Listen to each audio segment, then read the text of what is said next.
Brother Adrian Langat. Mari kita beri tepukan yang luar biasa bagi Tuhan kita. Silakan.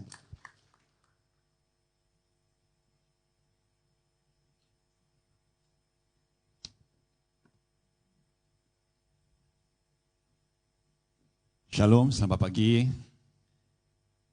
Okey, kita akan teruskan dengan kajian kita dalam buku Yosua.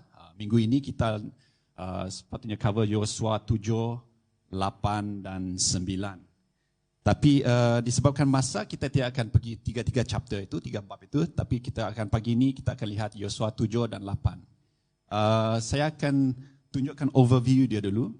Overview dia. Yosua 7, simple. Pagi ini kita sentuh. Misi dia nak menakluki Ai, tapi gagal. Yosua 8, dia bangkit semula, dia berjaya. Yosua 9, apa yang terjadi di Jericho, apa yang terjadi di Ai, menjadi berita di seluruh tanah itu. Sehingga kan penduduk Gibeon ini menjadi takut. Dan mereka pun melakukan satu penipuan yang besar terhadap Israel. Dan datang sebagai orang yang datang dari jauh dan mau berkawan dengan Israel dan membuat Israel bersumpah untuk tidak mengapa-apakan mereka. Dan akhirnya bila kebenaran di berita yang betul, mereka tahu ya sebenarnya ini orang-orang kanan, dia tidak boleh. Dan akhirnya Gideon menjadi hamba kepada umat Israel, dan Israel menempati sumpah mereka karena mereka takut akan Allah. Jadi mereka jadi sebahagian. Ya. Itulah overview 7, 8, 9. Pagi ini kita akan masuk dalam Yosua 7 dan 8. Kita lihat dulu latar belakang dia. Sini kita lihat sebelum masuk bab 7 ni, bab 6, mereka baru saja menakluki Jericho. Dan cara mereka menakluki Jericho ini adalah satu cara yang amat ajaib. Hanya dengan mengelilingi Bana Jericho. Dengan imam-imam membunyikan sangkalala, mengangkat tabut Tuhan. Ya. Kalau kita kaji daripada Joshua 1, 2, 3 sampai 7, 8, 9, semua yang mereka lakukan, mereka bawa tabut Tuhan. Siapa tahu apa dalam tabut Tuhan itu? Pernah cek, pernah wonder, bayangkan apa dalam tabut itu? Kenapa mereka angkat selalu? Semua.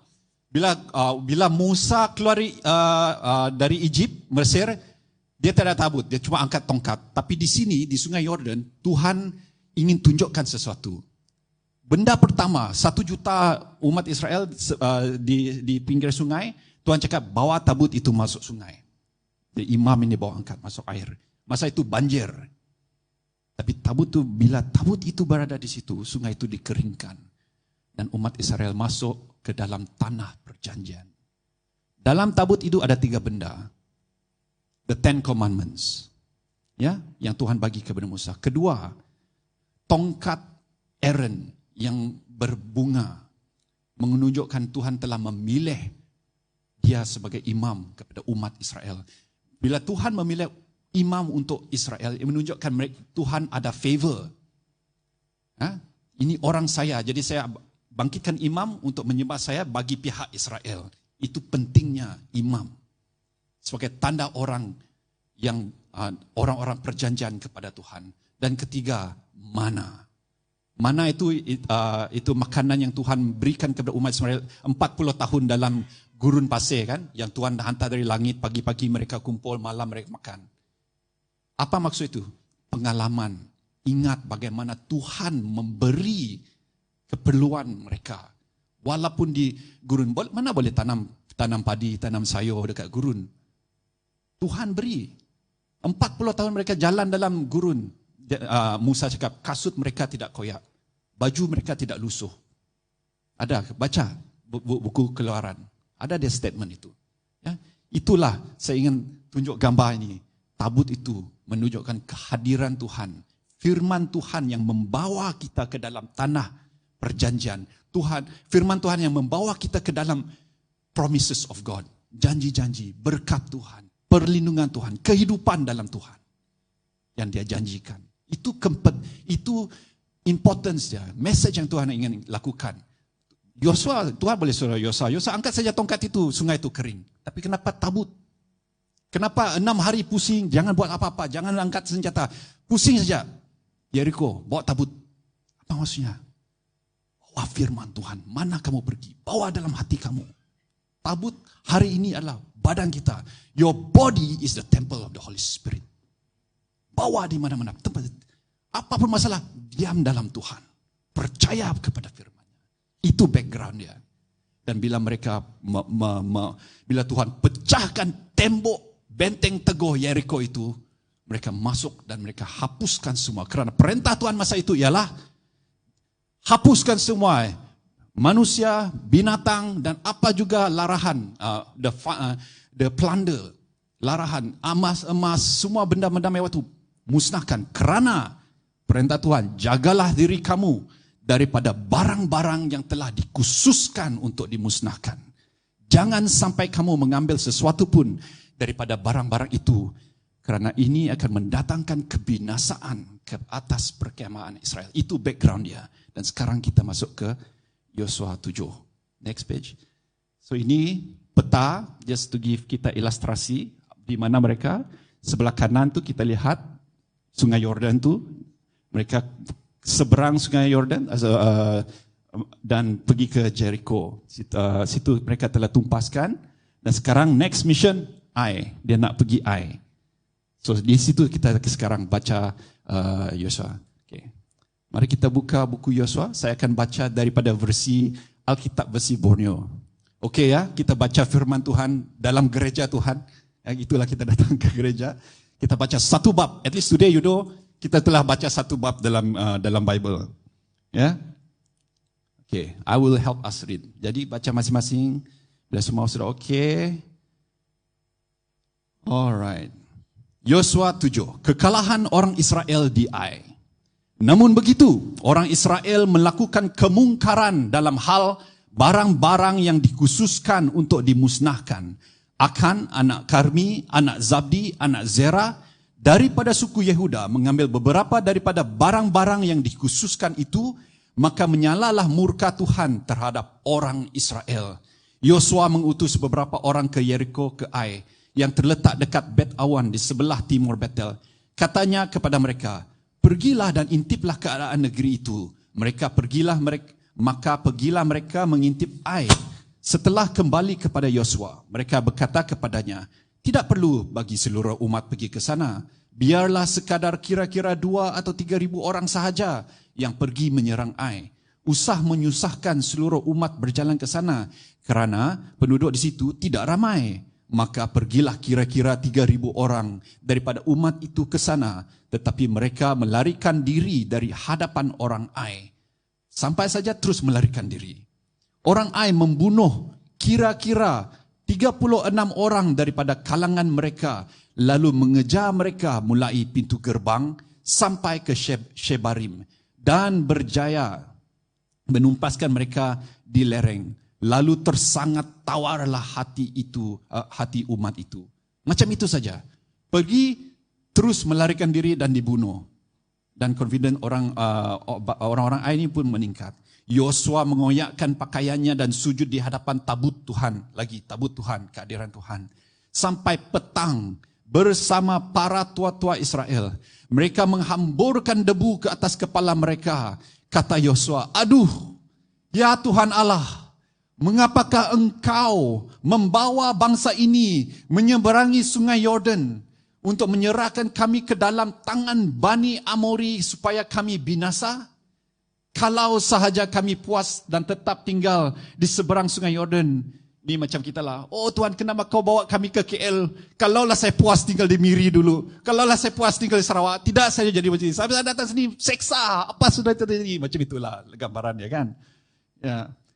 Bani Kanaan dan seluruh penduduk negeri ini, ayat 9 ya, tentu akan mendengar hal itu. Mereka akan menggempung kami serta menyelenyapkan nama kami daripada muka bumi. Lalu apakah yang akan kau lakukan demi namamu yang besar itu? Firman Tuhan kepada Yosua. Ini menarik. Respon Tuhan. Bangun. Mengapakah engkau sujud menyembamkan muka sedemikian? Orang Israel telah berdosa. Mereka melanggar perjanjianku yang kuperintahkan kepada mereka. Mereka mengambil barang-barang yang dikhususkan itu. Mereka mencuri, berdusta, dan menaruh semua itu antara barang-barang milik mereka. Itulah sebabnya orang Israel tidak dapat bertahan di hadapan musuh mereka. Ternyata mereka berundur di hadapan musuh mereka kerana mereka sendiri telah dikhususkan untuk ditumpaskan. Ini sebab dia. Mereka telah dikhususkan untuk ditumpaskan. Tuhan tidak berserta mereka. Itulah bila mereka sampai saja terus mereka melarikan diri. No more confident. Jadi Tuhan pun berkata, bangunlah, sucikan bangsa itu dan katakan, sucikanlah diri kamu esok. Kerana beginilah firman Tuhan, Allah Israel. Ada barang-barang yang dikhususkan di tengah-tengah kamu, wahai orang Israel. Kamu tidak akan dapat bertahan di hadapan musuhmu sebelum kamu menyingkirkan barang-barang yang dikhususkan itu daripada antara kamu. Esok kamu akan dibawa menghadap menurut suku-sukumu.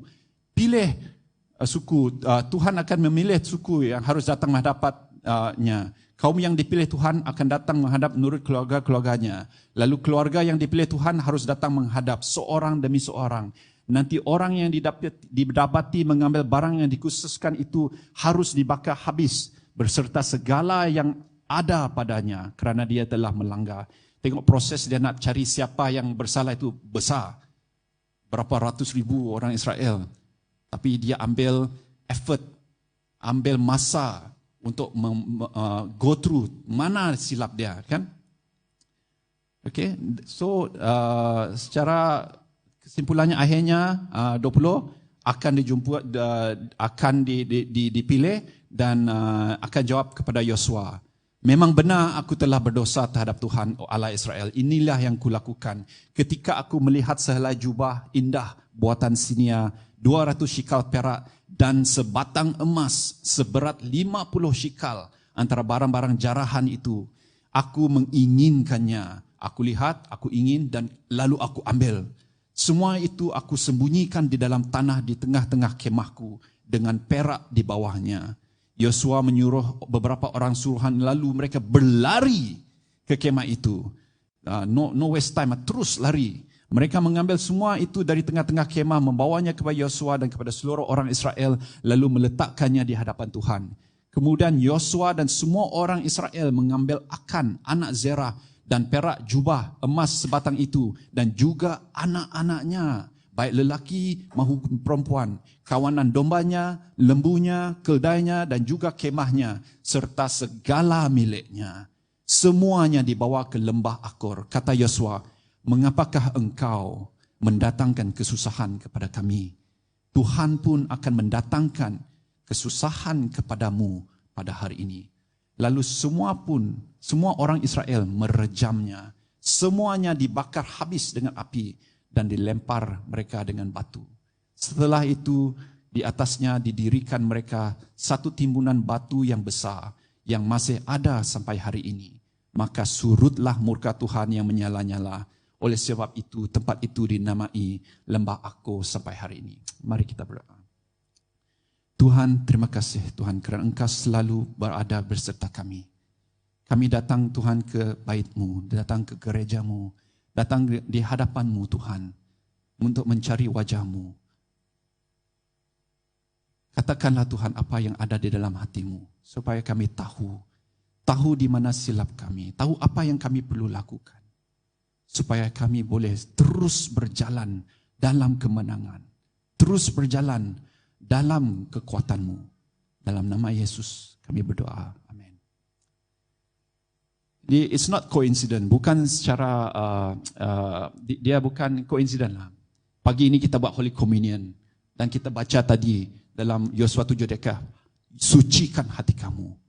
Hari ini Tuhan mau kita bukan saja sucikan kamu hati kita, tapi kita bertindak, respon kepada Tuhan. Apa yang Tuhan mau beri kepada kita untuk mendapatkan breakthrough yang kita hendak. Ya, next slide.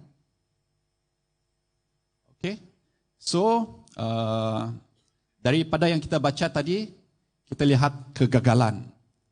Kita analisis kegagalan itu. Singkat saja, cerita pasal perang itu 2-3 ayat saja. 3,000 orang pergi, askar Israel dikepung, mereka melarikan diri ketakutan, 36 orang mati dibunuh. Tadi kita ada baca, dia cakap sikit saja orang di kota Ai kan. Berapa jumlah dia dalam fasa, bila kamu teruskan baca Yosua 8, di situ dia cakap ada 12,000 orang laki-laki dan perempuan. Let's say half-half lah, 5,000 laki, 5,000 perempuan, itulah dia cakap hantar 3,000 orang saja. Kan? So itulah penting bila kita baca, jangan baca satu section, satu perenggan. Bila kita baca firman Tuhan, baiknya kita baca satu chapter, baca terus macam cerita, macam storybook kan, macam buku cerita. Baru kita faham konteks dia, apa terjadi, kenapa dia jadi macam ini, dan apa yang terjadi selepas itu. Ya, jadi Yosua dan seluruh orang itu pun menangislah depan Tuhan, di depan tabut Tuhan. Next slide. Kita tahu kenapa. Kita telah baca tadi, sebab dia telah melihat kemewahan, benda-benda yang cantik, emas sebatang. Akhirnya bila dia lihat lama-lama, dia ingin dan seterusnya dia ambil. Ya, next slide. So bila saya baca dan lihat respon Tuhan, pertama sekali Tuhan cakap, bangun, kenapa kamu mengempamkan muka? Saya tanya, bukankah itu respon bila kita insaf tanya kepada Tuhan kan? Tapi Tuhan respon sendiri cakap, bangun. Jadi saya berdoa dan saya search hati saya dan saya berdoa. Ini yang inspirasi yang saya dapat dari Roh Kudus. Posture kita datang kepada Tuhan, when kita repent, kita insaf kepada Tuhan, itu memang perlu. Tapi jangan berhenti di situ saja. Bila kita menghadapi kegagalan, ada kesusahan, bila kita datang kepada Tuhan, kita kena lihat dan datang tanya kepada Tuhan, apa yang misi kita. Di sini Tuhan tunjukkan, di mana di antara mereka ada benda-benda yang dikhususkan itu telah diambil. Dan Tuhan tidak terus cakap, akan telah ambil. Tidak. Dia mau ajar Yosua untuk search, berdikari. Bukan semua disuap macam itu. Dia pun search. Dia tengok, bangun, insaf, daripada keinsafan itu, cari di mana kesilapan itu, dan dia kena betulkan kesilapan itu. Bila kita datang kepada Tuhan, kita telah pagi tadi, kita ambil jamuan suci, Holy Communion, dan kita tahu, kita declare darah anak domba, badan yang telah, the broken body of Jesus Christ, ya, demi kita. Jangan berhenti di situ saja. Kita kena ubah hidup kita sebagai tanda orang-orang yang betul-betul telah insaf apa yang kita buat. So di sini, bila Yosua telah lakukan itu, barulah Tuhan cakap, dia boleh bergerak seterusnya. Next slide.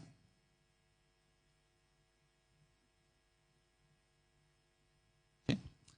Seperti yang cakap tadi, kita kena examine our life. Yosua telah menyelidik di mana tempat yang salah itu. Siapa orang itu? Bukan senang. Dia start dengan 12 ketua puak umat Israel. Daripada itu dia pilih Yehuda. Dari situ ketua kaum. Lepas itu ketua keluarga. Daripada keluarga dia jumpa keluarga ini dan keluarga ini, anak ini dipilih. Macam itu proses dia. Saya pun tidak tahu berapa lama dia buat ini sampai dia jumpa lah. Ramai orang itu. Next. Dari situ tamat, setelah mereka betulkan, kita masuk ke Yosua 8. Ya, dan the first word yang Tuhan cakap kepada dia, seperti bila mereka masuk ke menyeberangi sungai Yordan, ialah jangan takut, jangan kecut hati. Bawalah seluruh pasukan perang bersama-sama kamu dan segeralah maju ke Ai. Aku telah menyerahkan Raja Ai, rakyatnya, kotanya dan negerinya ke dalam tanganmu. Confident, keyakinan, kekuatan, mujizat Yosua datang dari Tuhan. Dia mampu kerana bila Tuhan cakap, aku berserta kamu. Itulah keyakinan yang Yosua ada. Apalagi keyakinan dia, mereka bukan ada pengalaman berperang. Mereka dulu hamba abdi dari Mesir. Pusing-pusing di gurun pasir. Baru sampai ke sini. Tak ada apa-apa. Tapi apa yang mereka tahu, yang Tuhan ajar mereka selama itu adalah percaya kepada Tuhan. Firman Tuhan. Ya, hukum-hukum Taurat. Ya. Next slide. Saya akan ringkaskan Yosua 8, bagaimana mereka memerangi kota Ai. Situ kita lihat warna biru itu orang Ai, merah itu umat-umat Israel. Kali ini mereka hantar 30,000 orang. Tapi daripada 30,000 orang itu, 25,000 orang pergi ke depan kota Ai, nombor 1. Dan nombor 2 itu 5,000 secara senyap-senyap bersembunyi pergi belakang kota Ai waktu malam. Datang pas masanya, bila signal datang, mereka pun pura-pura nak pergi menyerang Ai. Nombor 3, nombor 4 tu orang kota-kota Ai pun, macam hari sebelumnya, okey mari kita pergi serang orang Israel, mereka berani lagi mau datang. Dia pun turun. Dan nombor 4 tu mereka pun buat U-turn, pura-pura melarikan diri. Macam hari sebelumnya mereka ketakutan melarikan diri. Lagilah orang kota ini confident. Okay, this time kita hapuskan mereka, habis-habiskan. Mungkin Jericho itu nasib saya itu. Apalah orang Jericho takut dengan orang Israel. Mereka semua satu kota keluar. Turun ke kelurah mau menghadap orang Israel. Dan nombor 6 yang 5,000 itu sudah keluar dari persembunyian, pergi masuk dalam kota, musnahkan seluruh rumah, bakar semua tempat mereka. Dan bila asap hitam berkepul-kepulan di langit dan orang-orang Ai tengok ke belakang, aduh, kita ditipu. Yang mereka pura-pura lari tadi U-turn balik dan menyerang orang Ai. Dan yang 5,000 yang lebih itu datang dari belakang serang, depan belakang kena serang dan akhirnya mereka dihapuskan. Maka berjayalah mereka menakluki kota Ai. Tapi apakah tindakan Yosua dan umat-umat Israel selepas mereka menakluki kota Ai? Kita lihat Yosua 8:30 hingga 30. Next verse, next slide. Sini kita baca. Kemudian setelah mereka menakluki semua itu, mereka bunuh raja kota Ai. Yosua membina di Gunung Ebal sebuah mazbah bagi Tuhan Allah Israel, seperti diperintahkan Musa hamba Tuhan itu kepada orang Israel. Hal itu selaras dengan apa yang tertulis di dalam kitab suci Taurat yang disampaikan Allah melalui Musa. Sebuah mezbah daripada batu-batu yang belum dipahat, yang belum pernah dikenakan perkakas besi. Di atasnya mereka mempersembahkan korban bakaran kepada Tuhan dan mengorbankan korban kedamaian. Di sana pada batu-batu itu, Yosua menuliskan salinan hukum Taurat yang dahulu ditulis oleh Musa di hadapan orang Israel. Semua orang Israel, semua mereka, beratus ribu mereka itu, datang, maupun warga asli, orang tua-tua mereka, para pegawai pasukan mereka, para hakim yang mereka berdiri di sebelah kiri dan kanan tabut Tuhan, di hadapan para imam Lewi yang mengusung tabut perjanjian itu. Sesetengah daripada mereka menghadap gunung Gerizim dan setengah menghadap gunung Ebal, sebagaimana yang diperintahkan sebelumnya oleh Musa hamba Tuhan itu untuk memberkati orang Israel. Setelah dibacanya seluruh perkataan hukum Taurat itu, berkatnya dan kutukannya. Ini penting ya. Dalam firman Tuhan ada berkatnya dan ada juga apa? Ada tadi kutukannya. Kita telah lihat sendiri kutukan Tuhan dalam Yosua 7 kan. Bila mereka ambil barang-barang yang dikhususkan, mereka gagal. Kerana mereka telah dikhususkan untuk tumpas. Ada blessing, ada curse. It's real. Dua-dua pun benar-benar yang benar. Okay. So daripada situ mereka pun membaca kepada seluruh jemaah Israel, termasuk kaum perempuan, anak-anak dan para pendatang yang hidup di antara mereka. Semua. Message yang digambarkan di sini ialah setelah mereka mendapat kemenangan, mereka datang kembali kepada Tuhan. Ingat, tujuan mereka datang ke dalam tanah itu adalah untuk memuja dan memuji Tuhan. Tahu tak apa alasan yang diberikan kepada Fir'aun bila Musa datang kepada Fir'aun cakap, lepaskan orang-orang ini. Apa yang dia cakap? Sebab kenapa dia mau Fir'aun lepaskan orang-orangnya? Supaya mereka boleh pergi dan menyembah Tuhan. Ini Tuhan, umat yang Tuhan telah ambil bagi dirinya untuk menyembah Tuhan. Ya, so itulah dia secara kesimpulan Yosua 7 dan 8 dalam conquest dia, dalam misi penaklukan tanah Kanan. 7 dan 8 menunjukkan di mana the next step di situ ialah untuk menakluki kota Ai. Dan bila kamu terus baca dari 9, 10, 11 dan seterusnya, banyak lagi kota-kota yang lain mereka takluki, ya, dalam buku Yosua. So, reflection. Apa yang kita pelajari dari sini ialah Yosua mempunyai keyakinan, keberanian dan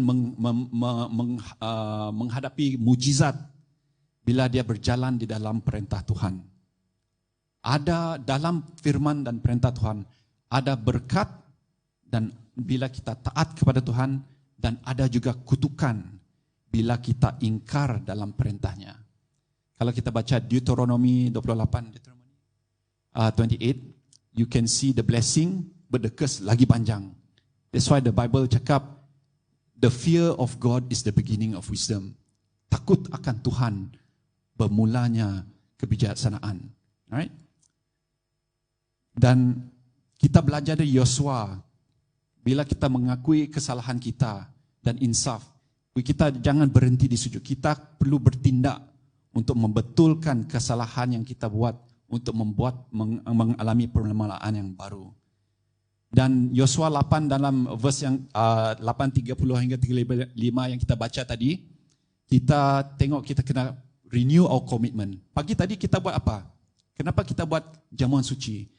Ini adalah satu tindakan yang kita buat untuk renew our commitment. Mengingatkan kita siapa kita. Kita ini orang siapa? Kita orang Yesus. That's why nama kita Christian. Kerana kita orang yang telah masuk ke dalam kerajaan Allah. Inilah yang dia buat. Perbarui komitmen mereka. Itu yang mereka buat di Gunung Ebal tadi kan. Dan yang kita baca, firman Tuhan dibaca dari seluruh firman yang diberikan Musa kepada Yosua, dia baca. Kita kena baca firman Tuhan.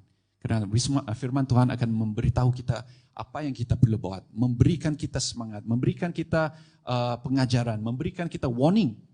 Apa yang kita harus buat, apa yang kita harus tidak buat.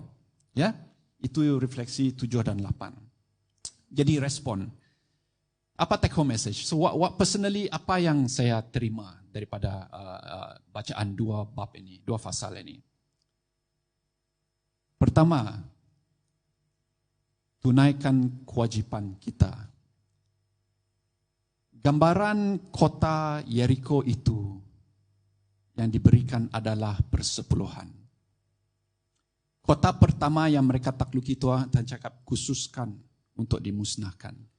Dalam Old Testament Perjanjian Lama, ini dipandang first fruit, persepuluhan. Benda-benda yang pertama, bila mereka bertani, tanaman pertama itu diberikan kepada Tuhan. Ya, saya convicted, saya rasa Roh Kudus ingin mengingatkan kita lagi akan tanggungjawab kita dalam bahagian ini kerana ia penting. And bila saya fikir tentang ini kan, Tuhan tidak perlu duit kita sebenarnya. Dia tidak perlu harta kita. Tapi kenapa dia masih tetapkan persepuluhan ini? Kerana Tuhan mau mengajar kita percaya kepada dia. Saya tahu sekarang orang di sini ke atau online ada di antara kita yang menghadapi kesusahan. COVID buat banyak masalah kepada orang. Sekarang peperangan di Ukraine yang jauh itu pun boleh menyebabkan harga-harga barang di Malaysia naik. Kenapa? Sebab dia punya gandum yang disupply dari Rusia, Ukraine tidak datang sini. Sampai Indomie pun tidak ada. Makanan untuk ayam tidak ada sebab gandum tak ada. Jadi harga ayam pun naik. Dekat Miri hari itu satu tray grade C telur pun jadi RM19. Tahun baru Cina hari itu ayam tak ada dengan telur tak ada. Tengok teruk keadaan. Tapi kenapa? Saya mau share saya punya personal testimony. Bila saya first time datang Kuala Lumpur, susah dapat kerja, 3 bulan cari kerja baru dapat kerja finally. Bila saya dapat kerja tu jauh, nak kena naik motor daripada Setapak Drive sampai Puchong naik itu MRR tu jauh. Sampai ke tempat kerja pun tangan kebas. Sebab skuter bergetar. And gaji pun kecil. Masa tu mana ada minimum pay. Saya kerja gaji 2,000 macam itulah. Masa itu dulu phone mana ada macam sekarang package dengan siap ada data lagi. Dulu 1 minit 30 sen. So bil telefon saja pun bulan-bulan kan daripada 2,000 gaji kasar, 300 sudah telefon. Belum lagi sewa bilik, belum lagi minyak, bil elektrik, belum lagi makanan. Right? Susah. Tapi apa yang saya belajar yang telah Tuhan gerakkan hati saya pada masa saya mula bekerja masa itu, ialah faithful. Be faithful in your tithing. Persepuluhan. Saya mau menggalakkan kita. Saya buat itu. Saya bagi 10%, 200 kasar sebelum potong apa-apa. Saya bagi saja. In fact, saya bagi lebih sikit. More than 10%. Kecil saja, Pak. So, bagi. Dan ada masa itu saya rasa bersalah. Sebab dah sikit masa itu mak saya bekerja, adik saya ada masa itu dua-dua adik kerja, bapa saya masa itu kena kanser, tidak bekerja, mak saya seorang saya kerja, anak dua masih belajar, anak yang sulung sudah kerja sepatutnya tolong keluarga pun tidak ada duit mau tolong keluarga. Jadi saya pun cakap kepada Tuhan, Tuhan macam mana? Saya mau tolong ibu saya tapi tidak cukup. Tapi ini persepuluhan ini saya bagi jugalah. Bagi juga. You know what? Saya pendekkan cerita. Sampai hari ini Tuhan telah memberkati saya. Memberkati saya. Sekarang ada anak, ada istri, ada rumah. Makan, minum semua cukup. Apa yang kamu percaya kepada Anda beri kepada Tuhan. Tuhan sebenarnya tidak mau menyeksakan kita. Dia mau kita belajar percaya kepada Dia. Tapi kita susah. Macam-macam fikir. Ini banyak ini. Itu saya terjadi. Saya cakap dari pengalaman. Saya bukan judging. Saya bukan menghakimi. Saya cerita pasal dari pengalaman saya. Tapi masa itu saya, Tuhan macam mana mak saya lagi, bapak saya sakit, ada ubat mau beli pun tidak ada duit. Kesian saya tengok, masa itu saya pindah pergi tinggal dekat Chaoyang sana, bapak dah kanser, naik bas pergi buat kemoterapi. Saya pun tidak ada sempat di sisi dia untuk drive dia pergi buat kemo. Susah masa itu, menangis-nangis Tuhan, mau pergi kerja tol tidak ada duit. Tapi Tuhan, saya bagi persepuluhan. Kenapa itu terjadi? Kenapa macam ini tiada breakthrough? But let me tell you one thing. Long story short. Ada satu rumah saya beli, saya dapat jual. Dia punya keuntungan itu. Yang dulu saya cakap susah, saya mau tolong mak saya. Duit itu dia punya profit cukup. Saya boleh bayar loan rumah mak saya sampai habis. Bila mak saya retire, dia tidak ada hutang kosong. Dia boleh enjoy dia punya pension. Why I'm sharing this? Bila kita percaya kepada Tuhan, Tuhan akan membawa kemenangan. Apa gambaran yang ditunjukkan oleh Yosua bila dia masuk ke dalam tanah perjanjian? Gambaran yang diberikan itu bila sungai Yordan itu macam pembaptisan.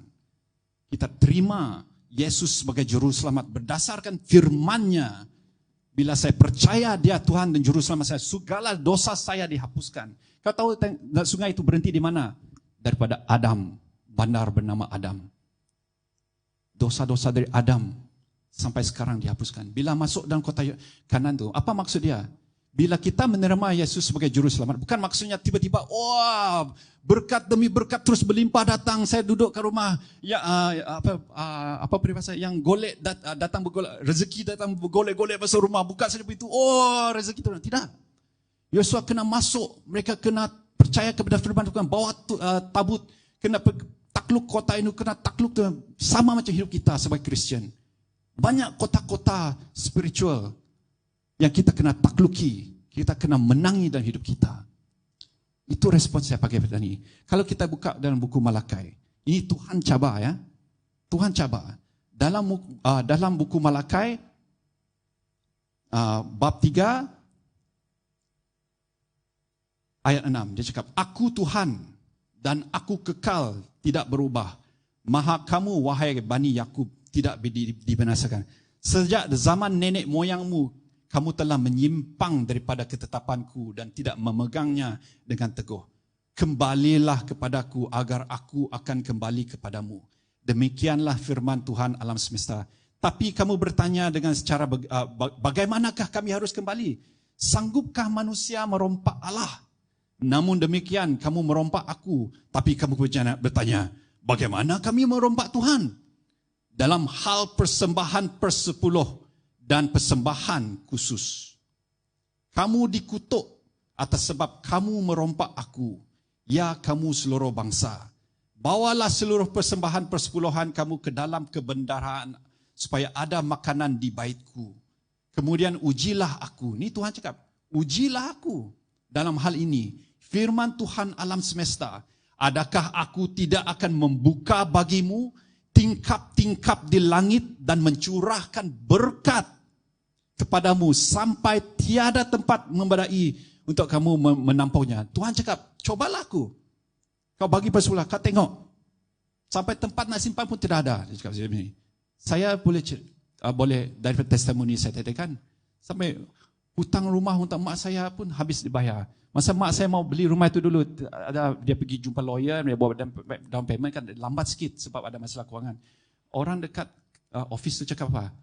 Kamu mau beli rumah macam ni kan, duit datang dari pokok kah? Kalau tak ada duit, janganlah. Cakap macam itu tau. Tapi hari bila Tuhan membawa kebebasan, mak saya datang dengan cek mau bayar penuh itu, yang kemaluan yang mak saya rasa itu telah hilang pada hari itu. Ini yang Tuhan lakukan. Sebegini, saya telah tes dan saya telah lihat dan pada hari ini saya katakan memang benar Tuhan kita baik. Tuhan kita benar. Firman Dia benar. Di dalam ketaatan ada berkat. Jadi jika ada sesuatu kesusahan dalam kehidupan kita hari ini, kalau kita rasa macam-macam tak ada breakthrough, mari kita datang kepada Tuhan. Saya tidak tahu perjalanan kamu, saya tidak tahu apa cara dalam hidup kamu, tapi datang kepada Tuhan, percaya kepada Dia. Firman Dia benar. Ya. Bab kedua, next one, yang yang ingin saya sentuh ialah dia cakap khusus dengan persembahan. Dia cakap persembahan kan, datang kepada sebagai satu gereja ini. Satu benda yang COVID telah buat CMCO, MCO buat kan, kita sudah jadi biasa online. Very easy, senang saja. Pagi ni, geng-geng bawa main bola, geng-geng bawa main golf. Pagi ni saya mau tidur lambat lah, malam tadi lambat keluar tengok movie. Tapi nanti online saya tengoklah nantilah. Itu attitude sudah mula masuk ke dalam generasi-generasi ini. Gereja ini penting. Kita tengok Yosua tadi, lepas mereka conquer Ai, datang. Tua, muda, semua. Pendatang pun datang. Wanita, anak-anak. Ini menunjukkan macam datang ke gereja.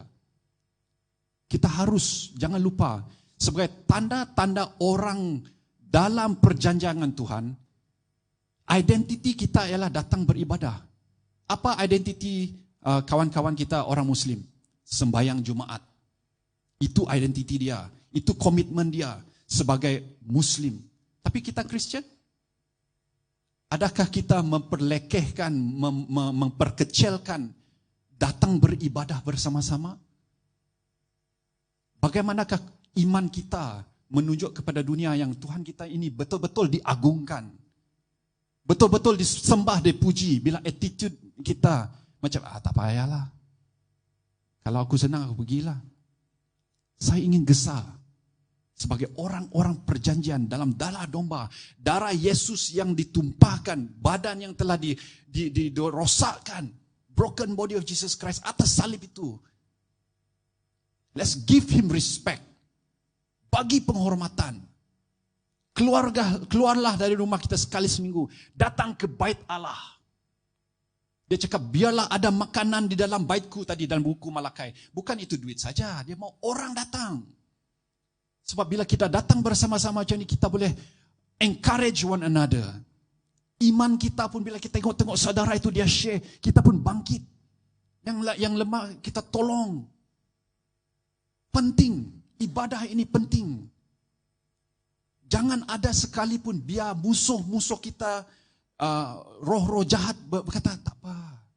Tuhan ada di mana-mana. Tengok online pun boleh. Dulu kita faham macam itu. Tapi kenapa sampai Tuhan suruh Musa datang kepada Firaun, Tuhan mengeraskan hati Firaun. Degil tidak mau. Tapi Musa cakap, kalau kamu tidak benarkan orang-orang kami keluar untuk menyembah Tuhan, kamu akan ditimpa malapetaka. Sampai macam itu menunjukkan pentingnya untuk keluar daripada Mesir, pergi menyembah Tuhan. That is the meaning. There's a Bible verse that says, do not let go of the habit of coming together. Jangan lepaskan tabiat kita untuk datang berkumpul bersama-sama menyembah Tuhan. Bila 2 atau 3 datang berkumpul, aku berada di tengah-tengahnya. Itu pentingnya fellowship. That's why ada 12 disciple. Ya, ibadah. Itu yang saya rasa bila saya doa, apa message Tuhan? Apa ada dalam hati Tuhan pada hari ini? Apa yang perlu saya share kepada semua? Saya rasa inilah yang saya dapat rasa yang perlu saya sampaikan. Jangan, saya pun kadang-kadang saya pergi offshore 3 minggu, bila balik, dah biasa sangat offshore. Kadang-kadang saya dekat offshore, alasan lah, tak payahlah. Malam pun okey juga, malam pun tengok newspaper ke apa. Kenapa tidak boleh pergi online? Offshore tidak payah masuk online church service. Boleh. Saya mau tak tidak mau, itu saja. Apa attitude saya? Di mana pun kita pergi, bawa bait Tuhan itu. Sebab di mana kita bawa bait Tuhan, tabut Tuhan itu, di situ ada kemenangan. Musuh-musuh menjadi takut. Kau tahu, umat Israel bila mereka masuk perjanjian kepada Tuhan, salah satu daripada tanda-tanda masuk ke dalam perjanjian Tuhan, mereka sunat. Of all places, dalam semua tempat mereka sunat di mana? Gilgal, seberang Jordan. Sunat seluruh warga tahu, seluruh umat. Sakit, macam mana mau pergi perang. Masa itulah tempat-tempat yang sebenarnya salah mau bersunat. Kalau cakap secara strategi kan. Tapi kenapa orang Jericho tidak keluar? Kau ingat Jericho duduk sana diam-diam tidak peduli? Tidak, dia hantar pengintip tengok. Bagaimana mereka tahu yang apa Tuhan lakukan kepada Egypt, Mesir dan raja-raja yang seberang Yordan itu. Sebab mereka ada pengintip. Tengok bila dia datang Rahab, apa yang Rahab cakapkan?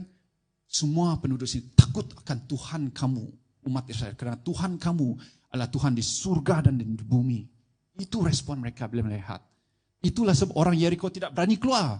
Tutup gerbang, close, diam, takut. Mungkin kita selamat dalam tembok ini. Tapi Tuhan pecah itu tembok. Ya? Itulah. Jangan kita lari daripada mau fellowship. Ini firman Tuhan penting. Ya? Pastor-pastor ada, Tuhan telah nobatkan. Dia telah dipanggil jadi pastor. Banyak pilihan tapi Tuhan panggil. Sebab Tuhan ada di hari di sini. Dia ada orang yang telah dipanggil menjadi imam untuk share kepada kita semua. Itulah penting kita datang ke gereja. Ya. So and the last one is baca firman lah, baca Alkitab. Yang straightforward lah. Ya, yang penting at least pernah tak satu orang di sini habis baca daripada buku Genesis sampai Revelation. Ya. Saya mau kita buat. Saya sudah buat. And saya mau cerita satu benda. Dulu bila saya baca, saya rasa macam tidak faham. Baca sikit, apa ini. Tapi ada satu hari, saya ingat ini betul. Jadi saya mau share apa yang terjadi kepada saya lah. Ada satu brother ini, saya jumpa di Shell. Saya buat, saya punya internship dekat Shell. Dan saya tengok cara dia, kita jumpa dia di rumah dia buat Bible sharing, Bible reading. Saya faham, wow. Cara dia buka firman itu, dia faham itu lain. Jadi saya pun suruh dia, brother, boleh kamu doakan untuk saya kah? Doakan saya supaya minda saya terbuka, boleh faham Bible. Bible say, ask of me, will I not send you the Holy Spirit to grant you wisdom? Sebab saya mahu, saya tanya, Tuhan buka minda saya. Dan sejak hari itu, sebab sampai saya boleh cerita ini sebab saya ingat, sejak hari itu, bila saya buka Bible, ada nyawa baru, nafas baru. Dalam 2 Timotius, dia cakap, firman, seluruh kitab suci diilhamkan oleh Allah dan berguna untuk mengajar, menegur, membetulkan dan mendidik ke arah kebenaran. Dalam NIV dia cakap, all scripture is God breath, nafas Tuhan. Kita selalu cakap, Tuhan aku nak dengar engkau. Apakah yang engkau nak cakapkan? Baca Alkitab. Ini nafas Tuhan. Ya, itulah yang saya perlu gerakkan. Oke, sampai di sini saja. Itu 3 perkara yang saya ingin kita respon dalam persepuluhan. Saya ingin menggalakkan kita untuk menunaikan tanggungjawab kita dalam area itu, untuk datang ke gereja. Jangan biar trending yang lepas menyebabkan kita ada attitude yang merendahkan untuk datang ke gereja dan seterusnya. Kepentingan kita untuk membaca Alkitab. Mari kita berdoa. Haleluya. Kalau kamu rasa Tuhan telah memanggil kamu pada hari ini, dan ada benda yang disebutkan tadi menggerakkan hatimu, firman berkata, bangun, sucikan diri kamu, dan betulkanlah apa yang perlu dibetulkan. Di mana kamu duduk itu, jadikanlah tempat itu untuk tanah suci, kawasan suci, untuk berdoa kepada Tuhan. Komit kepada Tuhan hari ini.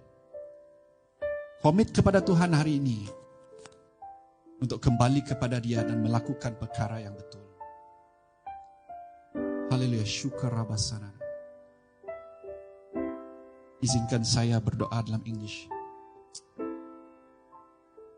Father God, I want to pray for my brothers and sisters here this morning that any of them are facing challenges. Challenges, the breakthrough, they have been waiting and waiting and waiting. But the breakthrough has never come.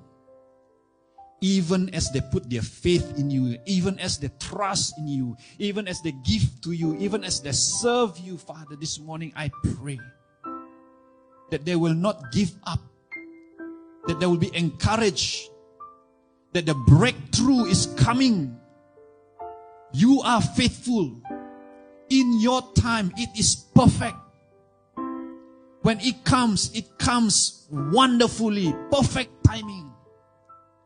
We trust in you, God. Kami percaya kepada Engkau, Tuhan. Kami percaya kepada Engkau. Pada pagi ini, Tuhan, kami ingin berdoa kepada kawan-kawan saya, saudara-saudari saya, ya, anak-anak muda. Bila mereka buka Bible dan mereka baca, ya macam, apa ini? Saya tidak paham. Pada hari ini dalam nama Yesus, saya berdoa, Roh Kudus,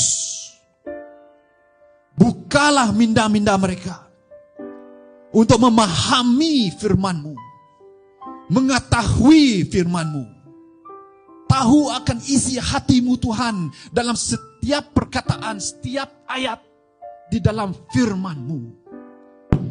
Untuk menunjukkan mereka jalan, membuka jalan, membawa mujizat ke dalam hidup mereka, membawa kehidupan, kebebasan, kesembuhan yang mereka perlukan. Oh Tuhan, terima kasih Tuhan, Engkau selalu berserta kami. Ajarlah, ingatlah kami seperti Yosua selalu mengangkat tabut kami, firman-Mu di dalam kami. Pengalaman kami mana-mana yang telah Engkau bagikan, mana, ya gandum yang Engkau beri dari surga itu, kami ingat Tuhan bagaimana Engkau telah memberi rezeki, memberi berkat kepada kami datang daripada Engkau. Kami ingat Tuhan setiamu, kesetiaan-Mu kepada kami. Terima kasih Tuhan. Terima kasih Tuhan. Datanglah Tuhan ke dalam hidup kami, keluarga kami. Even as setelah kami menyucikan diri kami pagi ini. Terima kasih Tuhan. Dalam nama Yesus kami berdoa. Amin.